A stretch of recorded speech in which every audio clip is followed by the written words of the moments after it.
പതിറ്റാണ്ടായി വടക്കാഞ്ചേരിയുടെ കന്നഡ വ്യാപാര രംഗത്ത് വിശ്വസ്ത സേവന പാരമ്പര്യമുള്ള ജോൺസൺ കന്നഡ വ്യാപാരം ഇപ്പോൾ ആധുനിക രീതിയിൽ നവീകരിച്ച ഷോറൂമിൽ തിങ്കൾ വെള്ളി ദിവസങ്ങളിൽ രാവിലെ 10 മണി മുതൽ ഉച്ചയ്ക്ക് 1 മണി വരെ കണ്ണ് ഡോക്ടറുടെ പരിശോധന, ഡ്രൈവിംഗ് ലൈസൻസിനായുള്ള സർട്ടിഫിക്കറ്റുകൾ, വിദ്യാർത്ഥികൾക്ക് ആവശ്യമായ ആന്റി ഗ്ലെയർ ബ്ലൂ കട്ട് ലെൻസുകൾ കുറഞ്ഞ വിലയിൽ, ദിവസവും രാവിലെ 9 മണി മുതൽ രാത്രി 8 മണി വരെ ക്വാളിഫൈഡ് ഒപ്റ്റോമെട്രിസ്റ്റിന്റെ സേവനം, എല്ലാവിധ ബ്രാൻഡഡ് ഫ്രെയിമുകൾ, ലെൻസുകൾ എന്നിവ കുറഞ്ഞ നിരക്കിൽ.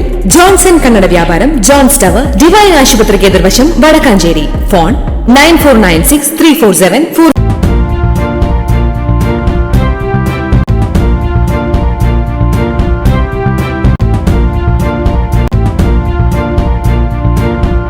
നമസ്കാരം, എനി ടൈം ന്യൂസിലേക്ക് സ്വാഗതം.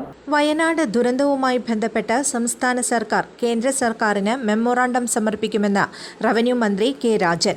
മെമ്മോറാണ്ടം എന്നാൽ STRFന്റെ മാനദണ്ഡപ്രകാരം നഷ്ടത്തിന്റെ യഥാർത്ഥ കണക്കാണ് നൽകുന്നത്. കേന്ദ്രം പറഞ്ഞ പ്രകാരമുള്ള മെമ്മോറാണ്ടം തയ്യാറാക്കി കഴിഞ്ഞുവെന്ന് മന്ത്രി പറഞ്ഞു. ഭൗമശാസ്ത്രജ്ഞൻ ജോൺ മത്തായിയുടെ നേതൃത്വത്തിൽ ദുരന്തമേഖലയിൽ നടത്തിയ പരിശോധനയിൽ 3 ഗ്രാമങ്ങളിലുള്ളവർക്ക് താമസിക്കാൻ കഴിയാത്ത സാഹചര്യമാണെന്ന് കണ്ടെത്തിയിട്ടുണ്ട്.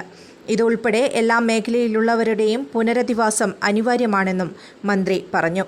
News desk, any time news. കൂടുതൽ വാർത്തകൾക്ക് ഞങ്ങളുടെ ചാനൽ സബ്സ്ക്രൈബ് ചെയ്യുക, ഫേസ്ബുക്ക് ഫോളോ ചെയ്യുക. വാർത്തകൾ വേഗത്തിലറിയാൻ എനി ടൈം ന്യൂസ്.